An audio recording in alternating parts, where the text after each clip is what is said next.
Oi, gente, tudo bem? Bem-vindo, é um prazer estarmos aqui lançando mais um projeto Humaniza Gin, que tem a finalidade de aumentar o conhecimento tanto para as mulheres gestantes, quanto os profissionais de saúde e quem queira mais estar envolvido nesse projeto sobre gestação, parto e pós-parto. Meu nome é Poliana Matei de Carvalho, eu sou ginecologista e obstetra. E eu sou Carita Rosa, ginecologista e obstetra também. Esperamos que estar junto com vocês nesse novo projeto. E para começar esse trabalho, Carita, acho que nada mais legítimo da gente começar falando sobre parto humanizado. Ixi, aí vem tantas questões, hein, Poli? É um termo muito confuso, né? Um entendimento muito confuso quando a gente fala em parto humanizado, né? Na verdade, o parto humanizado é aquele onde a mulher e seu acompanhante, sua família, eles têm voz, eles são participados sobre o que está acontecendo, o que vai acontecer com eles, né? Onde eles são informados de todo o processo do pré-parto, parto e pós-parto. Né? E o parto humanizado, acho que a gente fica muito falando assim, o parto, mas a gente tem que entender que o parto humanizado ele começa lá desde o pré-natal, né? Desde a escolha da equipe, às vezes até no pré-concepcional, né?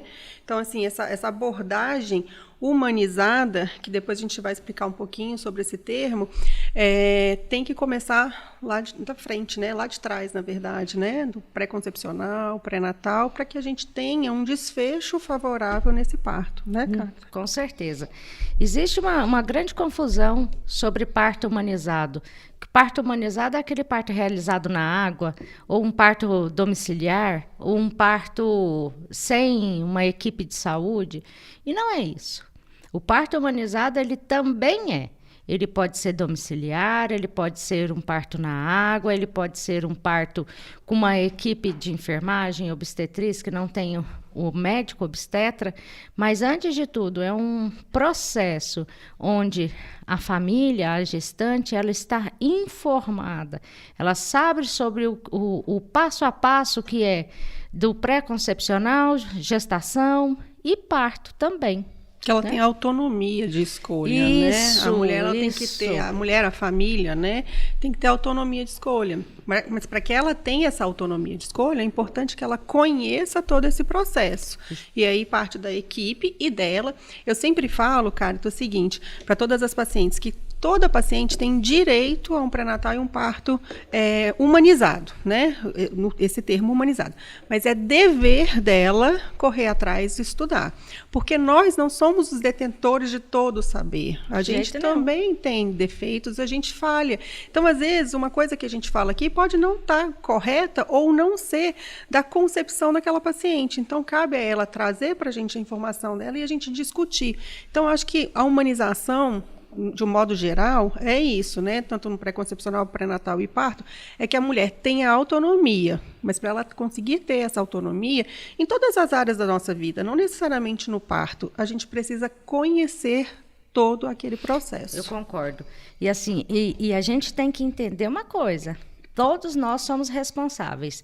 Não adianta a mulher querer um parto humanizado se ela não se informa o que é. Ela está colocando nas mãos de outra pessoa a decisão que é dela.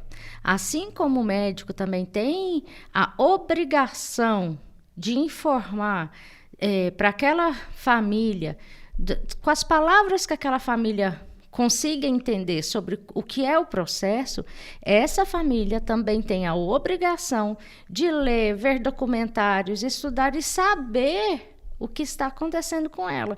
E é uma troca.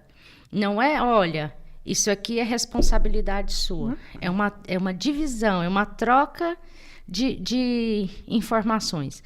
Uma coisa que eu sempre falo no consultório, olha, tem esses livros aqui que a gente indica, mas se você quiser ler outro e me mostrar, e eu também, a gente discutir, porque meu objetivo é crescer junto com o paciente, e eu posso estar errada. Sim. E assim, na grande maioria das vezes, a gente só cresce junto com o paciente. Então, é uma relação de troca. Não é uma relação onde que eu sei mais. Não, é uma relação onde que nós iremos construir juntos, faremos um alicerce e a gente vai poder chegar nessa relação humanizada, que talvez não é parto humanizado, eu acho que é a humanização das relações humanas. Isso é qualquer tipo de relação, né? Ela deve ser humanizada. E aí outra coisa, entrando nesse assunto aí, né, do consultório, é que ela não pode apostar todo o parto dela numa pessoa, que seja a gente, que seja o marido, que seja qualquer pessoa. Por quê? Porque nós somos humanos. Nós, médicos, o esposo, né, o companheiro ou a companheira, são humanos. A gente está no meio de uma pandemia. Quantos partos que no meio do caminho o pai pegou Covid e não pôde participar desse parto, né? Então, se ela aposta esse parto em cima de alguém, ela pode se frustrar e pode atrapalhar o parto. Então, assim, outra coisa que eu falo sempre é o seguinte: o parto só depende dela. Nosso papel como médico é orientar os caminhos e impedir que, apesar de fisiológica a gestação, algumas patologias aconteçam. Então, a gente quer impedir essas patologias ou tratar de forma mais rápida. Então, esse é o nosso papel. O resto depende dela. Então, se ela pode parir com a gente ou ela pode parir debaixo da árvore sozinha no campo. Ela vai parir, porque depende dela. O parto é da mulher. O parto é da mulher. O parto é da mulher, isso a gente não discute. Uma mulher que quer parir, ela vai parir. Vai parir conosco, vai parir em casa, vai parir num hospital com plantonista. Ela vai parir aonde ela quiser, mas primeiro parte da gestante. E uma gestante empoderada, uma gestante informada não quer guerra com ninguém. Não mesmo. E aí entra a questão da informação. Como a gente veio de uma sociedade muito cesarista, né? Então perdeu-se essas informações sobre parto. E aí entra a escolha da equipe, de novo, né? Que seja uma equipe que consiga passar esse empoderamento para ela, né? Não é apostar o parto na equipe, mas que ela consiga absorver as informações com essa equipe e também discutir, né, dividir informações, porque hoje, principalmente com a pandemia, a gente conseguiu ter mais informações na internet, na rede. Então, assim, não falta informação, ela tem que correr atrás. Ela só precisa, às vezes, de alguém para orientar esse caminho, para empoderá-la, porque lá fora muita gente vai desempoderá-la. Né? Então, o papel da equipe, acredito que seja assim, empoderamento e mostrar o caminho para ela. Isso, com certeza. E a gente tem, dentro aí da obstetrícia, alguns nomes, né, Poliana, que desde muito tempo já vem falando sobre parto humanizado. Dois nomes importantes é Michel Audin e o Le Boyer.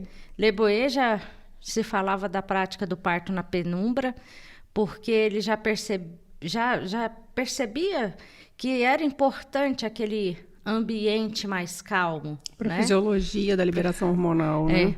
Para aquele hormônio poder chegar e passar tranquilamente, desencadear aquele parto. Michel Audin tem uma frase muito famosa, que é: para mudar o mundo, primeiro preciso mudar a forma de nascer. Sim, Michel Audin é um francês que luta muito pelo parto, né? O parto vaginal. E aí, quando a gente fala que existe uma confusão na fala de humanização, o Michel Audin, inclusive, ele não gosta dessa palavra, humanizado. Segundo ele, precisa-se tirar o que é humano do parto para que a mulher consiga parir. Então, o parto, diz ele, tem que ser mamiferizado. Né? E é literalmente isso. Porque a gente tem duas partes no nosso cérebro, né? A gente tem o neocórtex, que é o cérebro racional, que é o cérebro que nos torna humanos. E temos o cérebro primitivo, que é o animal. Então, para que o parto aconteça, e Michel Audin deixa isso muito claro, explica muito bem isso, a gente precisa que esse cérebro primitivo esteja ativo. Então, é preciso que a mulher esteja internalizada, né? Que ela se entre para dentro dela, para que ela entre no mundo dela e faça esse cérebro primitivo funcionar para que ela consiga parir. Inclusive, ele fala exatamente isso. Essa é a diferença entre a mulher que pare em poucas horas e a mulher que demora 2, 3 dias para parir. Porque essa mulher que demora 2, 3 dias para parir, ela deixa o neocórtex funcionando. E aí ela racionaliza o parto dela.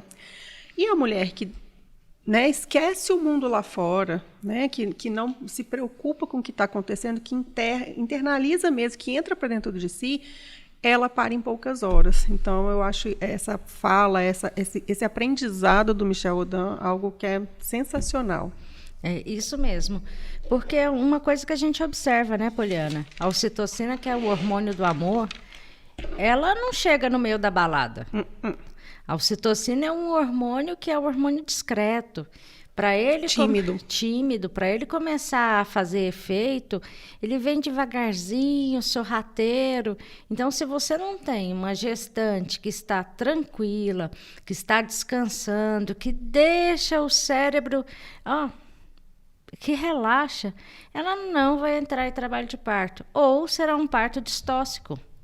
Exatamente. Porque não tem como, a ocitocina não chega no meio da balada.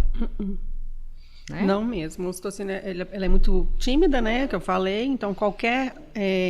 uma porta que abre pode atrapalhar a ocitocina. Uma ansiedade aumentada aumenta a noradrenalina e inibe a ocitocina. Então, tudo pode inibir a ocitocina. Então, realmente estar num ambiente acolhedor, tranquilo, seguro, com pessoas que elas se sintam seguras. E aqui é só um detalhezinho que a gente tem mudado isso, né? Tem feito de uma outra forma, porque a gente acredita que seja uma outra forma, mas Michel Odan também, ele era contra o pai na sala de parto. Ele fala que o parto é da mulher. O parto é um processo de mulheres. Inclusive, nem ele fica em sala de parto. O que ele faz? Ele fica atrás da porta e a enfermeira e a doula ficam com a mulher. E aí, quando precisa, elas batem na porta e ele vai assistir essa mulher se precisar de fazer alguma intervenção. A gente tem mudado isso até para trazer o pai mesmo, porque hoje é diferente, né? Michel Odan de 1960, né? Quando ele começou a trazer essa questão do parto vaginal para a gente. Mas hoje a gente sabe que assim, o pai precisa participar, a mulher sente segurança nesse companheiro ou na companheira estando ali. Então, assim, é importante para ela que essa pessoa esteja presente. Então, a gente precisa de um ambiente acolhedor, um ambiente seguro, um ambiente que traga a essa mulher boas lembranças, situações boas e gostosas, para que ela consiga fazer essa liberação hormonal de forma adequada. A gente fala bastante disso no consultório, né? Doutora, eu vim aqui porque eu quero parto normal. Eu vim aqui porque eu quero isso. E, na verdade, eu sempre falo com elas, olha, eu não sei se você vai ter parto vaginal ou parto cesárea, mas eu quero que você tenha uma experiência positiva do seu pré-natal, parto e pós-parto. Porque se você tem uma experiência positiva, você consegue passar por tudo isso de uma maneira melhor. Porque é muito desafiador. Gestar, parir, amamentar é um desafio. Não tem como nenhuma mulher nos primeiros 10 dias de pós-parto falar que foi lindo. Não mesmo. Até porque é uma questão hormonal, né? Tá uma bagunça de hormônio, o bebê tá sugando o peito, o mamilo tá sensível, se foi cesárea tem um corte, se foi vaginal a vulva tá inchada. Então, é um processo fisiológico que não é lindo. Vai melhorar, mas se ela não tem já uma experiência positiva ali no momento do parto, a gente só piora o pós-parto. É uma bola de neve, né? Uma bola de uma cascata. Então, se a gente consegue fazer um pré-natal bom, e não é pré-natal bom se eu diagnostiquei tal ou qual doença, não, porque isso aí é básico, mas um pré-natal onde que você procure ver as demandas daquela mulher, orientar exercício físico, orientar o pré-natal psicológico. Por quê? Porque isso melhora o desempenho durante o pré-natal. Humanizar o pré-natal é isso, é você ver as demandas daquela gestante. O parto são minutos, são segundos. Em relação a tudo que vivemos e que vamos viver. E cabe aquele profissional de saúde que está assistindo aquela mulher ser o melhor que ele pode ser. É muito difícil você ter uma experiência positiva no parto com alguém que é rude. Né? Práticas que já foram abolidas há tempos continuam sendo feitas. Como, por exemplo, tricotomia, soro de rotina, rotura de bolsa. Ninguém perguntou para aquela mulher se ela gostaria de ter aquilo. Talvez ela queira. Pode ser que sim. Mas pergunte, converse, Faz parte, o profissional da área da saúde, médicos, enfermeira, obstetriz, eles precisam mudar a linguagem para conversar com seus pacientes. Precisa de conversar, né? Você falou aí dessa questão de comunicar a paciente, de perguntar o que ela quer, né?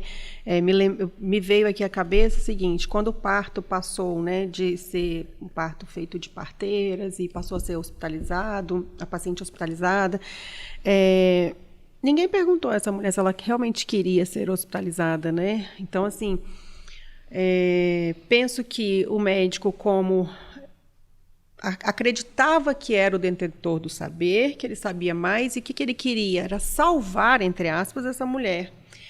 Tornou-se o parto algo fisiologicamente patológico. O parto adoeceu. Exatamente. Então, assim, um processo que era totalmente fisiológico, naquela questão de, tá sofrendo, eu vou salvar essa mulher, carreguei ela para o hospital, então submeti a procedimentos.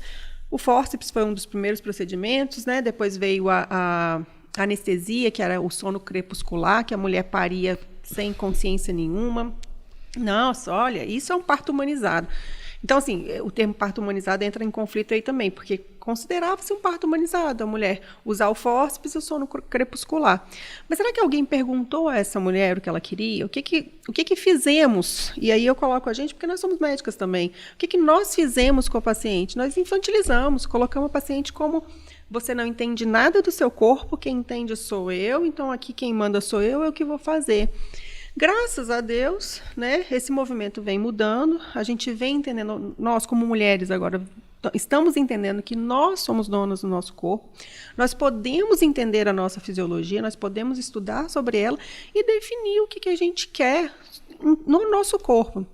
Eu não estou falando aqui de condutas do tipo assim: é um neném que está em sofrimento agora, é um neném que está com mais de 4 quilos, é uma diabética gestacional, esse neném meconiou, o cardiotoco está ruim, eu preciso de fazer uma cesárea. Mas, Polly, veja bem, será que o médico que está atendendo essa paciente, ele não tem uma forma bem simples de conversar com ela e de explicar o que está acontecendo? Sim. Porque eu compreendo o seguinte: ninguém, nem a mãe, o acompanhante, a doula, o fotógrafo, vai querer que o bebê corra risco. Não. O médico está ali realmente para intervir quando tiver algum risco. Se é um bebê muito grande, se é uma diabética descompensada, se realmente existe uma indicação de cesárea, e se você conversar nas palavras que o paciente entende, vai ser tudo bem. Vai. Não é enfiar a goela abaixo. Agora, né? Não dá para você querer: passa para cesárea agora. Vou te operar porque vai morrer. Não é assim. E outra coisa, a sociedade hoje está mudando, né? E a gente está aqui falando sobre humanização do parto, mas eu acho que é uma coisa muito mais ampla, é a humanização em geral. Pessoas que têm filhos aí, adolescentes, sabem do que a gente está falando. Nós, que temos mais de 30 anos, a mãe falava: cala a boca, vai pro seu quarto. A gente ia. Agora não é assim, não. Cala a boca. Por quê? Exatamente. Isso é feio. Então, assim, a mudança da humanização não vem só através do parto, é a humanização das relações humanas, onde que todo mundo é capaz. Exatamente. E eu, como médica, não posso achar que meu paciente é incapaz. Se eu expliquei de uma forma e ele não entendeu, cabe a mim explicar de outra forma, usar exemplos do dia a dia. E ninguém em sã consciência quer colocar um bebê em risco. Não. E essa relação começa ali no pré-concepcional, né, cara? Então, essa relação de cumplicidade, de honestidade, né, de franqueza. Temos que ser francos com o paciente desde o início. Confiança, né? É uma relação de confiança. É uma relação humana, como qualquer outra relação. Então, precisa se ter confiança dos dois lados, né? Eu preciso confiar em você, você precisa confiar em mim, para que a gente consiga um desfecho favorável, qualquer que seja o desfecho, né? Então, que a gente consiga abertamente falar para esse casal, para essa família, tudo o que está acontecendo. E claro, eu sempre falo assim, que a obstetrícia ela não tem um caminho único. Raramente a gente se depara num momento que fala assim, ou é isso, não existe outro caminho. Então, a obstetrícia tem vários caminhos. Então, a gente vai dando os caminhos até chegar, às vezes, num ponto que realmente eu precise de falar, olha, agora talvez tenha que ser uma cesárea ou um parto vaginal assistido. E aí, né? Acredito que o que você está falando é assim, a obstetrícia é muito observacional. Isso. Em poucos momentos ela é incisiva, onde você precisa realmente agir como profissional da área da saúde. Como o nosso papel de médico, né? Observe essa mulher, observe essa gestante, veja o que ela está precisando.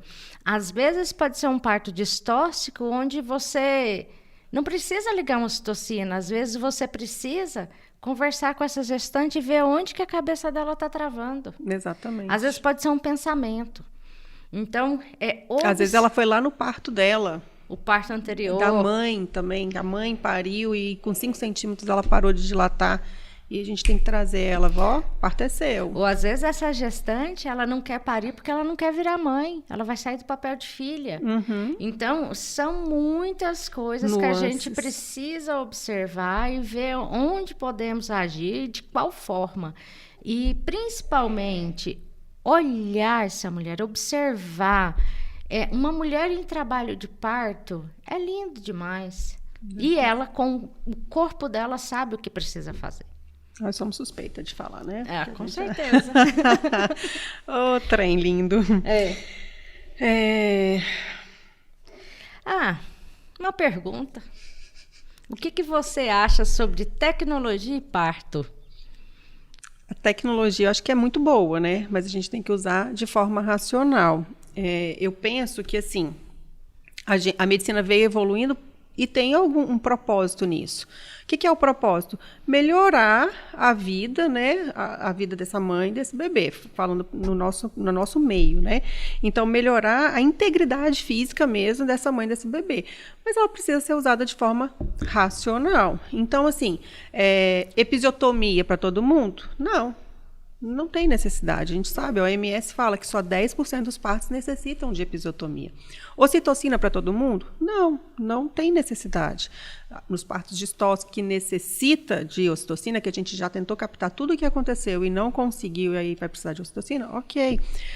Uma analgesia para todo mundo? Não. Então, assim, é importante para manter a integridade, mas eu acho que a gente tem que usar de forma racional. É usar a medicina baseada em evidências para manter a integridade física dessa mãe, desse bebê. Isso mesmo. E você, o que você acha aí? Não, eu concordo. É isso mesmo. Não dá para você fazer tudo para todo mundo. É individualizar cada paciente. É ver... Eu falo que é ver com os olhos e com o ouvido o que aquela situação precisa. Você não precisa fazer igualzinho para todo mundo. Você individualiza, seleciona, observa pacientes e dá certo. Tá. Essa parte da tecnologia entra muito no hands-on, hands-off, né? Então, observar sempre, agir quando tiver necessidade. Isso muda. Isso muda a satisfação do paciente, da gestante, em relação ao processo. Sim. Onde ela quer ser participada. Onde ela quer ser dona das tomadas de decisões. Sim.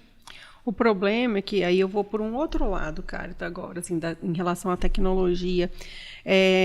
Lá, quando eu falei que o médico quis salvar a mulher, levando ela para o hospital, eu acho que a tecnologia veio nessa mesma pegada. O médico, enfim, quis salvar essa mulher do parto normal e aí introduziu-se a cesárea como um método salvador dessa mulher, sem perguntar a ela se ela queria também, né?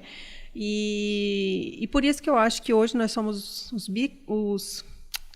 estamos em segundo lugar no mundo inteiro em cesárea, né? Nós somos vice-campeões em cesárea. Hoje no Brasil, uma média de 55% dos partos são cesárea, né? 75% em Goiás. Em Goiás aqui é 75%. Podendo ser mais na saúde suplementar. Muito mais, né? Então a gente usou essa tecnologia, talvez de uma forma, vou usar em falar aqui, erroneamente. Né? De forma equivocada. Equivocada, exatamente. Para que salvasse essa mulher de algo que talvez ela não quisesse ser salva, né? Enfim, então eu acho que são dois lados aí da moeda. Usar a tecnologia a favor dessa mulher para que ela mantenha a integridade física, mas também tem o uso da tecnologia para aumentar o número de cesáreas, que, querendo ou não, é bom para o médico, né? É bom para o hospital, é bom para todo mundo, né? Entre aspas. São questões, e em outros programas a gente vai abordar isso. Por que é bom uma cesárea eletiva? Para quem que é bom? É um tema para um próximo post, é um tema polêmico, é um tema que é de confronto, mas que está aí, gente. Exatamente. Né? Voltando agora aqui um pouquinho, Poliana, vamos falar especificamente do parto humanizado. Quais as condições que a gente pode oferecer para essa gestante, especificamente na hora do parto, para que ela desenvolva esse parto de uma maneira mais que flua? Esse parto. Pois é.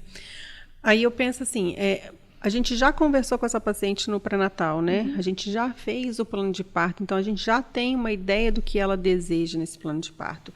E aí o ambiente acolhedor, são os métodos de alívio de dor não farmacológicos, né? A banheira, que a gente tem usado muito e que tem sido fantástico. Óleos essenciais, deixá-la da forma mais acolhedora possível. E sem falar na privacidade. Sim, senhora. A privacidade é uma coisa que é importante. Às vezes aquela mulher precisa de 5 minutinhos, 15 dela. Porque a gente está ali, você quer isso, você quer aquilo, quer água, quer doce, quer isso. E chega uma hora que a paciente fala, fica quieta, aí você fica quieta. Cala a boca. Eu já tive uma que me mandou sair da sala. Eu saí, óbvio, né? Porque eu obedeço, saí, esperei, dei 10 minutos para ela e voltei. Ela já estava mais tranquila. Porque às vezes ela quer só esse tempinho dela mesma. E isso eu acho que tem sido uma vantagem muito boa, Kari. Tem alguns... Na nossa evolução hospitalar, são as suítes de parto, né? Não, a suíte de parto mudou paciente, tudo. Exatamente, numa privacidade gigante. Então, assim, só a equipe está ali dentro. E quem não conhece suíte de parto, geralmente ela tem 2 ambientes. Então, a paciente fica lá dentro, a gente fica lá fora, a gente ouve tudo, a gente acompanha tudo, mas sem ficar entrando e saindo. Não tem aquele lugar frio, cheio de luz, que é um centro cirúrgico, né? Que é um lugar literalmente frio, né? Não é só frio de temperatura, mas frio de acolhimento também. Então, as suítes de parto vêm melhorando muito essa privacidade e esse desenrolar do parto. E, além disso, é um lugar onde no centro cirúrgico, essa mulher não tem banheiro para ela poder utilizar, que seja da água ou para poder urinar. E ela também não pode comer. Exato. Gente, como que uma mulher vai parir, vai gastar energia e não vai comer? Até a gente que assiste, que a gente quer comer, imagina quem está parindo, né? Fazendo força, se desgastando. Então, são algumas coisas que nós podemos fazer para melhorar essa gestante em trabalho de parto. Há algum tempo atrás, ou até hoje mesmo, pode estar acontecendo isso. Uma mulher entra em trabalho de parto, é colocada em jejum, é raspado seus pelos pubianos, é feito o enteroclisma, que é lavagem intestinal, ligado o soro com ocitocina, e ela ainda tem que ser feliz.